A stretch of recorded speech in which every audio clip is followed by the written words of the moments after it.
Oh, now that that's out of the way, one thing that it refreshes at the end of every month is the daily quest room, where you can talk to the login seer to get different rewards for each day of the month.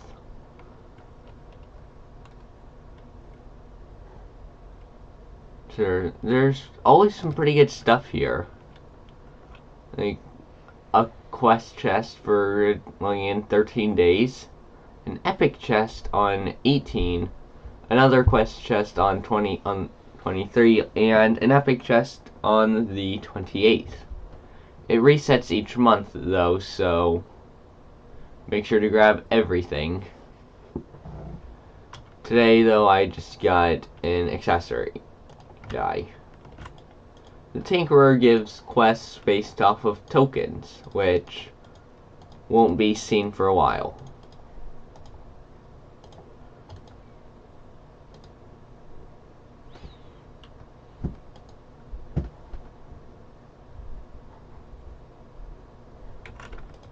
These quests are pretty hard, but the easy ones are just called Scout.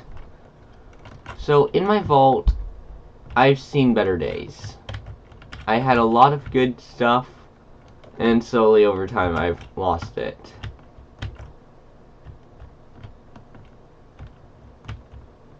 Sorry, lag. And I've just been holding on to a few things because I've never wanted to let them go. But I'm going to be taking a loot tier potion. And oh, I actually have a quest chest. Apparently. Not sure when that happened, but I'll take it.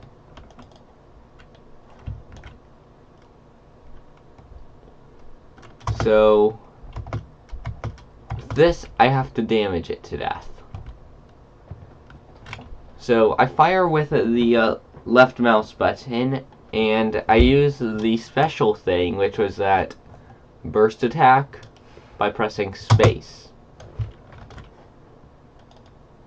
Ooh, a dex potion, some pretty good stuff. Helped by the fact that I didn't have the loot tier potion on. Well, if I did, it would have been better. So my most valuable item right now is this Mantle of Skuld. Because it's an ST, which means... Actually, I can't remember what it means, but... everything has a tier. Oh, it's special tier. There's special and untiered, which are the rarest items. I'm going to take the loot tier and go in. So, there's tiers up to 14, I think. Tier 14.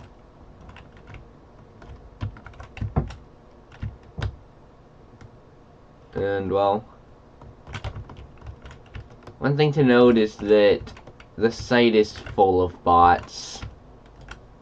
So, luckily, it's balanced by the fact that you can block them.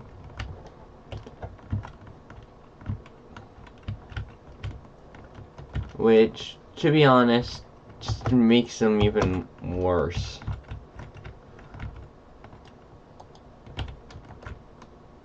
So, your maximum level is level 20.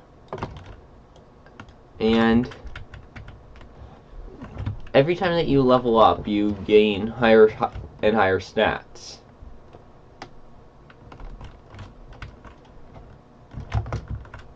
So for right now, I'm taking a pretty straightforward strategy of just going into the areas where I feel comfortable. My normal strategy actually is slightly different, involving me rushing the hardest area, Godlands, as it's called in the community, which is a high-risk, high-reward venture.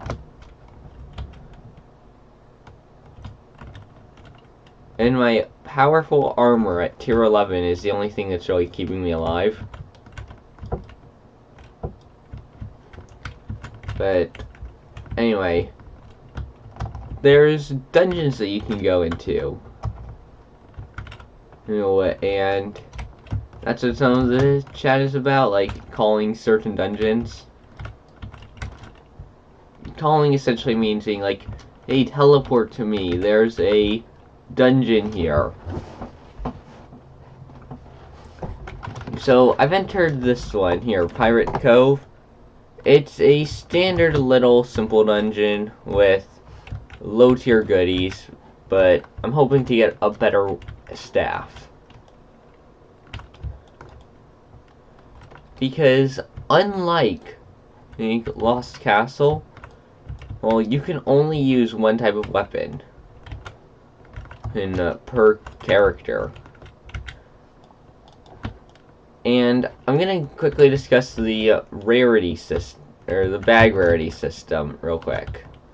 So, first of all, there is your brown bags, which always contain just a singular potion. Potions can be activated by clicking on them, and they can either heal health or mana. You can have a max of 6 potion. You can have a max of 6 of each type on hand, and to be honest, I don't really use them.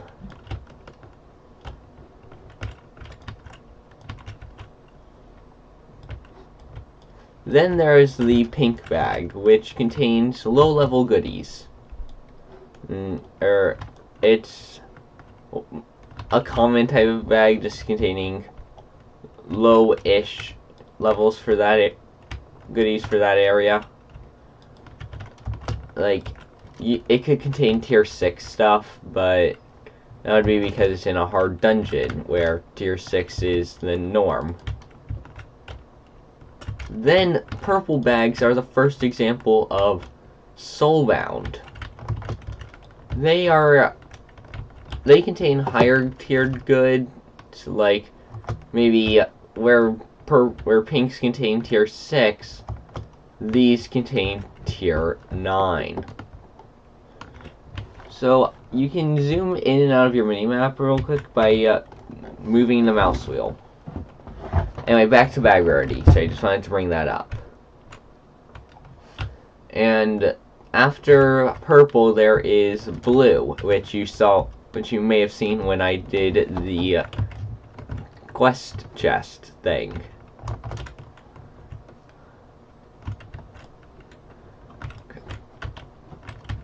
And that is a higher rarity containing great tiered goods and or a token, which you can exchange with the Tinkerer to get potions and items.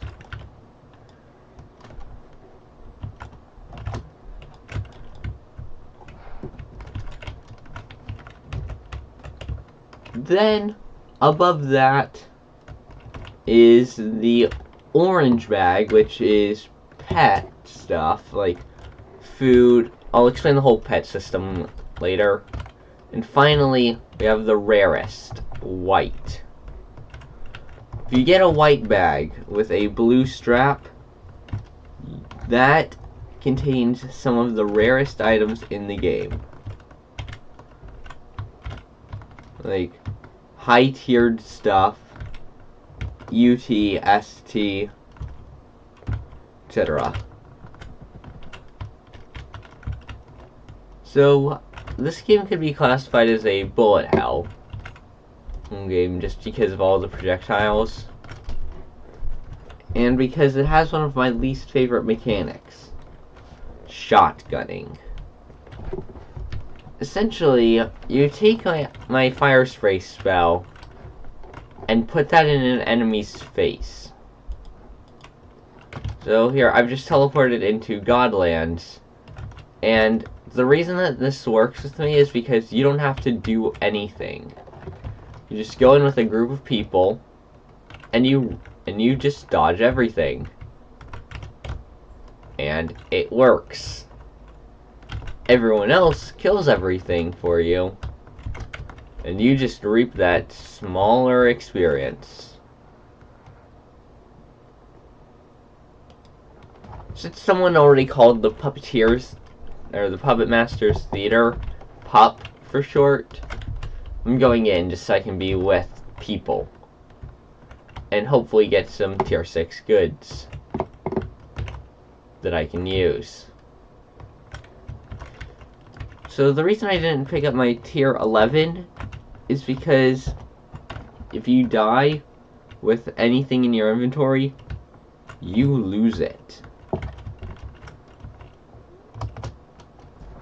So if I die while holding, say, a UT, I lose that.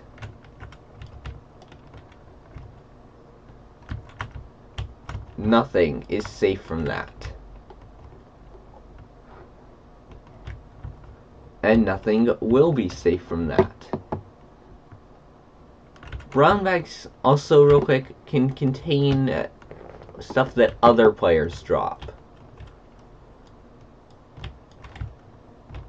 So, just because they're soulbound, or unless they're soulbound, in which case it's a purple bag and only you can pick it up.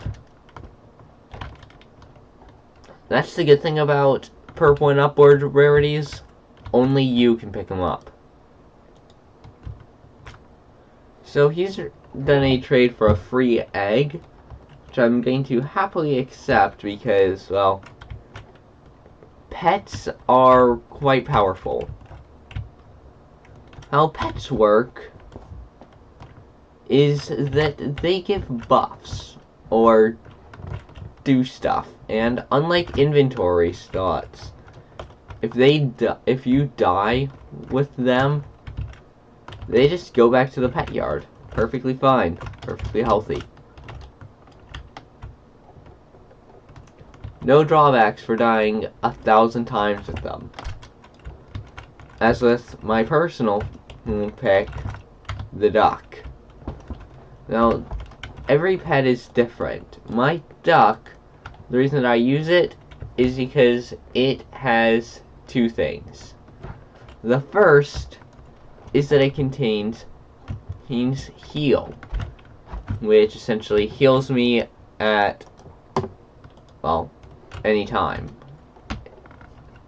It's a half decent amount, but hey, I'll take it.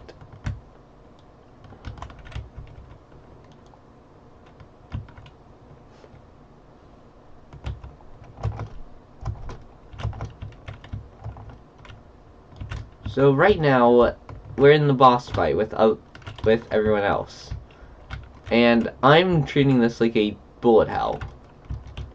And that if I get hit, I am probably going to die.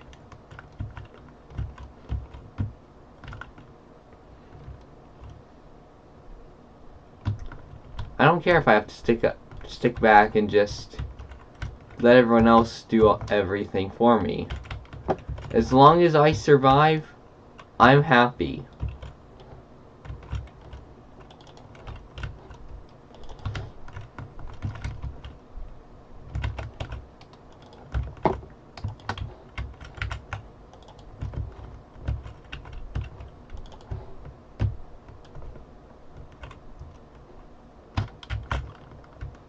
Okay, so I got a yellow bag, which just contained the token, but I'm going to walk around and see if anyone dropped anything. Which, it's not really looking too good for me. At least in finding anything that I really want. There we go. And that is why I do it. So I go for high risk, high reward. I almost always die, but when I don't, I've got a good run going. So one thing that I forgot to mention is that if any time you feel unsafe in the realm, you can press R and warp back to the Nexus, the home area of sorts. And here you can go to the pet yard, you can heal from these fountains, you can skate on the ice right now apparently. You can change your name, you can go to your guild hall, But what I'm interested in right now is the pet yard. Pet yard, which I currently have at the rarity, so I can get my duck right here up to the next level. So right now I'm just going to hatch this egg, actually. Another blue snail. So my duck is uncommon and a farm type animal, which means it can only fuse to increase in rarity with another uncommon farm type animal to have any real chance. So, as you can see, my duck has magic heal and heal, which increase my magic and health. And once I get it up to the epic, or I think it's epic, rarity, it will get attack close. But just to make sure, it's legendary, not epic. So it's common, uncommon, rare, legendary, and divine. So once I get another uncommon max level pet, which is going to take an eternity, to be honest, I can fuse it with my duck for my duck to get a new look and name. Feeding, you use food to fuse. You use food and fame. Anything can be used as food. Everything has a feed power. The rarer it is, the more feed power. And with that, that's almost all you need to know. So there's weapon, special, armor, and rings. Now, I haven't found any rings yet, but when I do, I can equip it to get a permanent snap boost. So, like I said, my main strategy is warping straight to Godlands to hope for the best.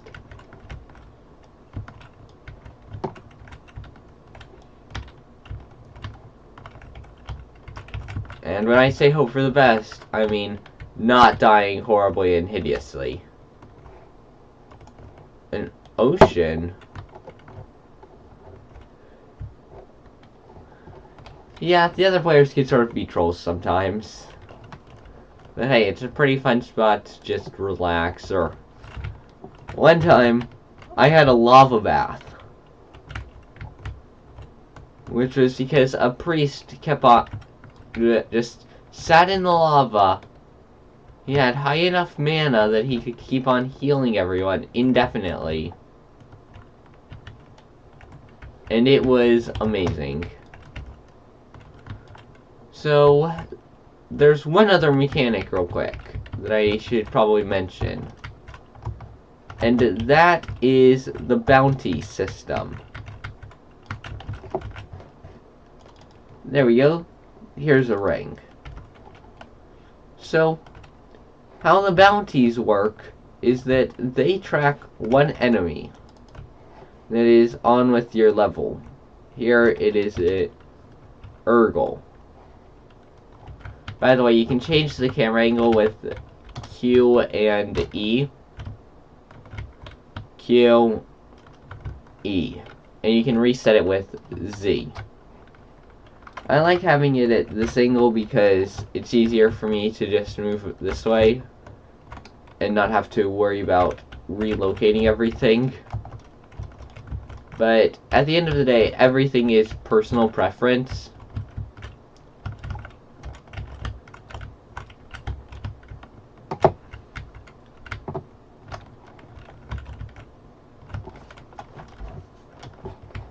So, it just changed to a new enemy, the Archer Queen, which I thought was just a seasonal enemy, because I only saw it during the Christmas event, but apparently they've added it forever now.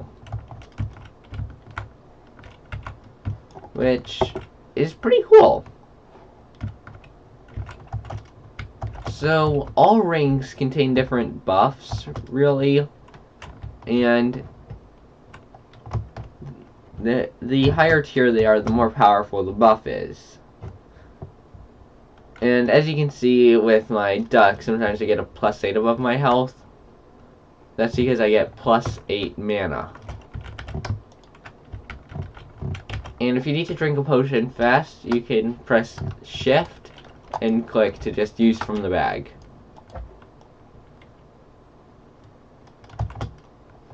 So once you reach the coveted level 20, you can increase your stats because each statistic maxes out at 50. And the best and only way to max out a stat is to get potions, which can be rare drops from god monsters or dungeons. High level dungeons, though, you're not going to find one in Pirate Cove. Ever.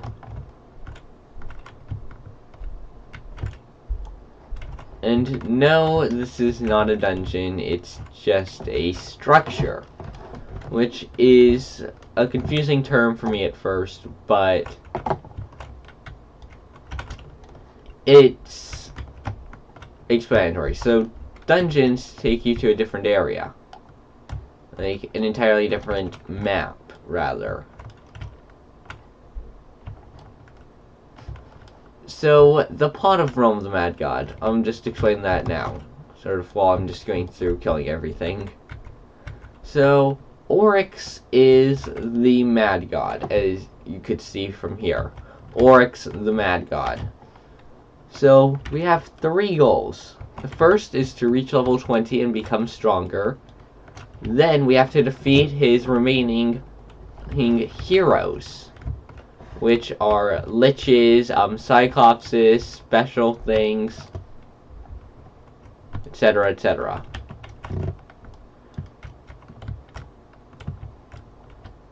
And then we are taken to Oryx's castle, after a minute of him closing the realm. Once I reach level 20, I'm probably going to cut to that if there's time. If not, I will just cut and, or make that the next video that I'll post, hopefully, if I don't die. So, Oryx's Castle is an incredibly hard stage.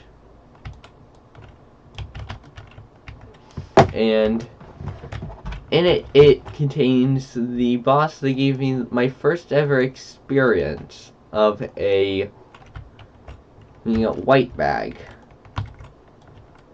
I remember it like it was yesterday. So in Oryx's Castle, there are 2 sets of armor. One red and one purple. How the common thing is, which it's just how everyone does it, because probably one player did it at the start, everyone followed him, and then it's just become this common practice now, is that we kill the purple guard first. Or, no, we kill the purple guard last. We kill the red guard first. And sort of like with Ornstein and Smaug from Dark Souls. Small spoiler alert, by the way. Just cut ahead like 10 seconds. And if you don't want it. The other heals back to full health and now gets a new attack.